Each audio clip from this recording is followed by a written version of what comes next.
Hello guys, welcome back. In this lecture, we will allow a user to take actions on a connection request sent to him by other users, and we will do this using a stimulus controller, and this time we will send patch request from the stimulus controller. But let me show you that what we have right now. So right now, if you visit the my network page of a user, I mean the currently signed in user, then you will see in the received connections that we have two buttons to take actions on the request. So this is the requested connections, and in the received connection you can see that I received a connection request from three different users, and here I have two buttons, that is accept and reject. Okay, but user cannot perform any action as of now because both the buttons are static, and in this lecture we will make both the buttons actionable. So let's start with generating the stimulus controller.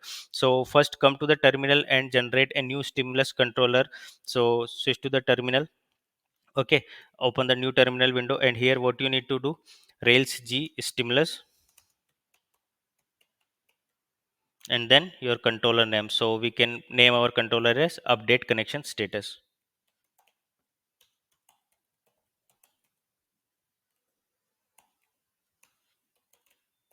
Okay, and when you run this command, this will create a new controller within the app javascript controllers directory. Okay, now open this controller. So switch to the project directory in some text editor and open this controller, that is update connection status controller.js. Here we need to add a function which will add a data action attribute to the element connected to this controller. Okay, so what we can do here, after the connect method, let's implement the initialize function. Okay, initialize, and here in this initialize what we need to do, this dot element dot set attribute, and here data action, and then perform a click event when user click on the button. So click, and then use your controller name, so update connection status, and here we need to define our here we need to provide our function name that we will call when user click on the button action buttons. Okay, so we can name our function as update connection status.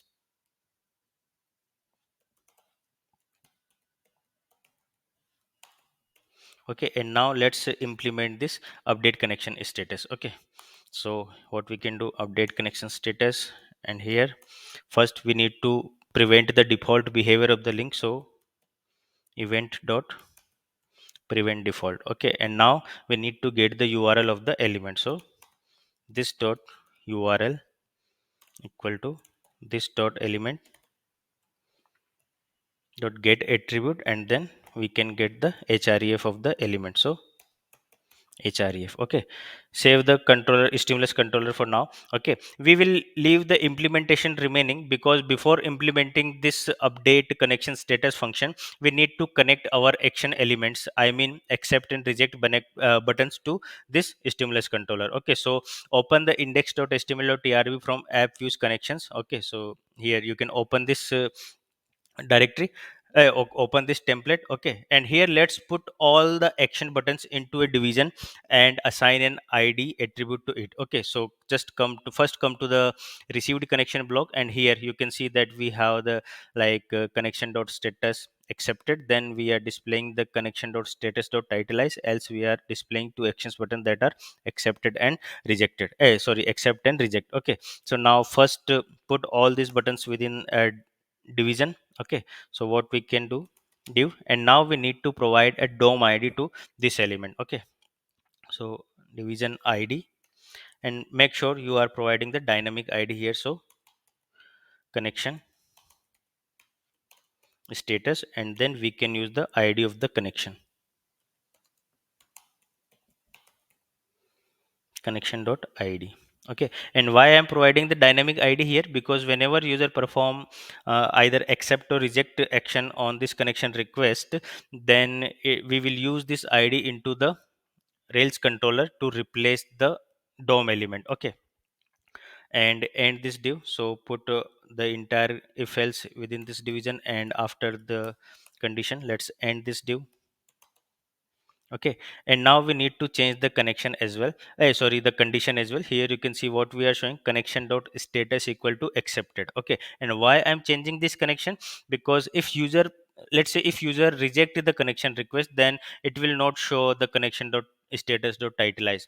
Okay, so what we can do here, just cut this accepted from here and remove this equality operator, and instead of here what we need to do, accepted, sorry, accepted and then rejected. Okay, dot includes and then connection status. Okay, so if this array contains the includes the status of the connection, then this static button will be shown here. Okay, now remove the dummy link that we added as a javascript void 0 from both the action buttons. So what we can do here, let's remove this dummy link, and here what we need to provide, we need to provide connection path.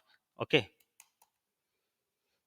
connection path, and provide the connection id here, sorry, connection object. Okay, and then we need to add the data attribute after the class here. Okay, so what we can do here, data and then controller first. So what is our controller name? So you can copy it from the stimulus controller, so update connection status. Okay, so copy it and paste it here, and then we need to provide the turbo method as patch, turbo method, that is patch this time. Okay, why? Because we are trying to send the patch request using the link. Okay, and if you are sending any request other than get through the link, then you need to mention your method type here. Okay, since we are sending it as a turbo stream request, so we need to mention turbo method patch here. Okay, and now just copy this data attribute block and repeat for the uh, last link as well, that is for the reject. Okay, so now copy it and paste it here. Okay, and save the index.html.trb and come to the browser. Okay, so save these changes and make sure you make all the changes for the received connections. Okay, save it and come to the browser, and now if you refresh the browser, okay, and inspect these accept and reject buttons, you will see the dynamic controllers there. Here you can see what we are seeing here, data controller update connection status, data turbo method patch, and here is the url.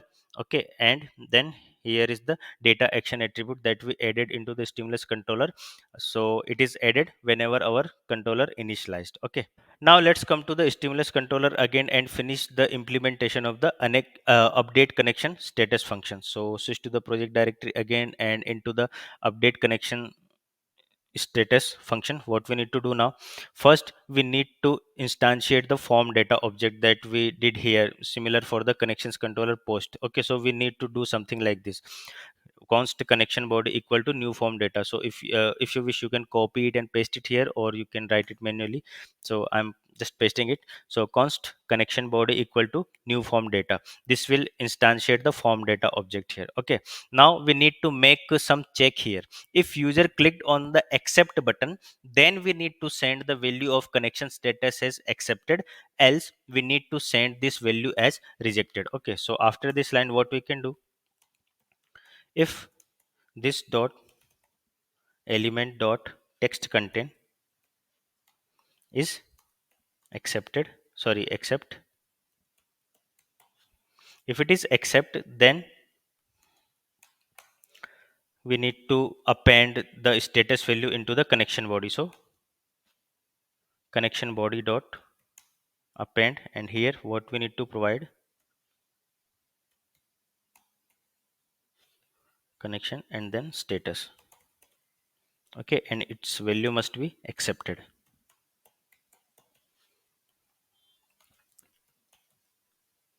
Else if this dot element dot text content is equal to reject. Okay, so just paste this condition here. If it is reject, I mean if user has clicked on the reject button, then we need to append the status as rejected. Okay, so copy this line and change the accepted to rejected.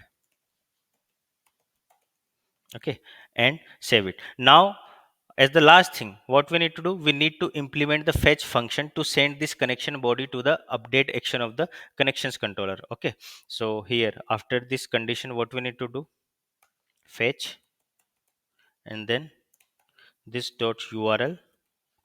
Okay, and then add the body tag here. Okay, so here first we need to mention the method as patch, so method, and it must be patch,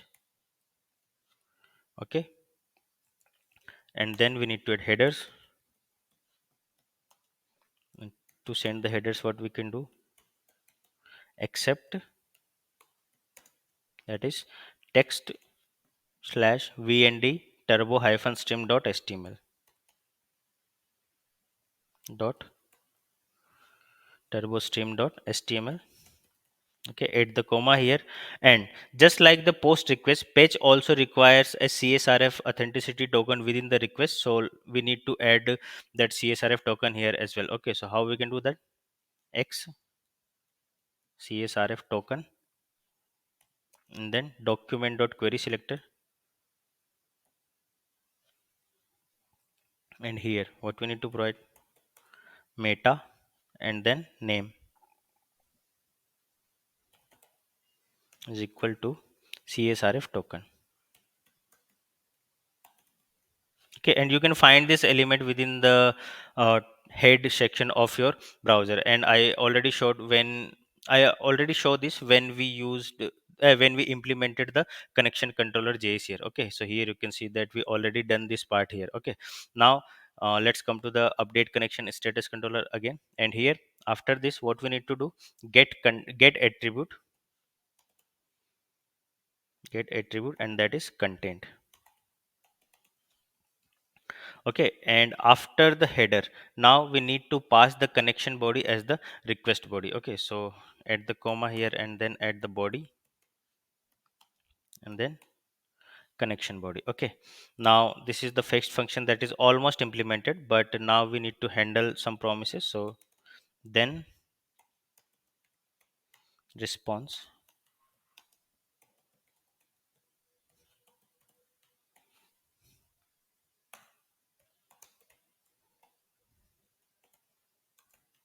html turbo dot render stream message and html. Okay, why we are adding these lines, because this will replace the updated element on the DOM. Okay, and now save the file. This is all we need to do at the stimulus controller level, but we are not done yet, because we just implemented the stimulus controller to send the request to rails controller, but we did not have update action implemented into our connection controller.rb file. Okay, so let's implement the update action into the connections controller. So open the connections controller from app controller. So here you can see this is my connections controller, and after the create action, let's implement def update. Okay, and now in this update action, first what we need to do, we need to find an element. Okay, we need to find a connection, okay, using the params id. So at the rate connection equal to connection dot find, and here params id. Okay, now we need to add the responder to block. Responder to do format. Now if if at the rate connection dot update,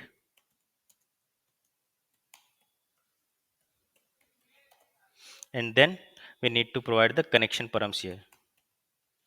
Okay, and then end this block. If at the rate connection dot update it returns true, then we need to render format dot turbo stream, and then at the curly braces here and here render turbo stream dot replace. Now provide the dynamic id that we added to the indexed html. Here what is the id, that is connection status, and then connection dot id. Okay, so what we can do here, connection status, and then dynamic id of the connection, so at the rate connection dot id.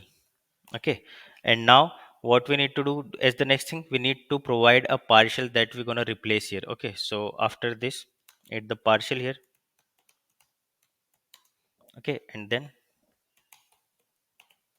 connections, and just like the create action, we will create another partial here, that is the update. Okay, so provide the update here. Okay, and then locals connection as at the rate connection. Okay, and save it now. So this is the implementation of our update action has been finished here. And as the last stuff, we need to create a partial with name update into app views connections. Okay, so go to the app views connections directory, and here we need to create a new partial file, that is update.html.erb. Okay, and now in this update.html.erb we need to write some html. Okay, so what we can do here, simply you can go to the index.html erb, and you can just copy this dgrid class. Okay, just copy it and paste it into the update.html.erb. Okay, but this is not done yet. We need to do this conditionally. I mean, we need to add some condition here so that we can display the exact color on the button. Like if it is accepted, then we can display the button as success. If it is rejected, then we can display the button as danger. And if it is anything else, then we will display it as a primary. Okay, so what we can do here, since we pass this local variable, that is connection, so we need to add the if else here. So if, sorry, connection dot status equal to accepted. Okay, then what we need to do, we just need to make it btn success. Okay, now just to place this link within the if element, and now we need to add the else if part. Else if connection dot status is equal to rejected, then what we need to do, we just need to display the same link with btn danger. Okay, so paste it here and change the success to danger. And if it is not accepted nor rejected, then add the else part. Okay, and the if else now, and here in the else part we need to display the button as primary. Okay, so replace the success by primary. Okay, and save it. So now we have everything implemented to take action on a connection request. Okay, make sure to save all the changes we made, and now come to the browser and refresh the my network page. Okay, so save everything that we make changes and come to the browser and refresh the my network page now. Okay, and now just go to the received connections and make some space into the terminal where the server is running. Okay, now we will take action on this request. Okay, so let's take action on the first one. Try by accepting it. Okay, so click on the accept. Okay, so here you can see, as soon as you clicked on the accept button, a query has been sent to the server, and here you can see that the connections status has been changed to accepted. Now this connection is confirmed. Okay, and here you can see that now we are seeing this accepted button in the success text, and if you inspect this element, you will see that this is the dynamic button that we replaced. Okay, now let's try to reject the other received connection request. So here if you click on the reject, you will see that the button has been replaced with the reject. And now if you inspect this again, you will see that this is a static button, and when you clicked on the rejected as a reject button, a request has been sent to the server, and the status of the respected connection has been set to rejected. Okay, and now if you wish, you can try to accept this as well. Okay, and here you can see that another request has been come to the rail server, and the status of the connection has been sent to set as accepted. Okay, and this is what we wanted to do. But here is one trick. Okay, if you refresh my network page now, so let's refresh this, and after refreshing this, you will see that status text of the received connections are displayed in the primary color. Okay, and that we need to fix to it with dynamic button classes based on the status of the connection, and we will do that in the next lecture. Meanwhile, please try this lecture at your end, and we will meet into the next lecture. Till then, tata, goodbye, take care, and stay safe.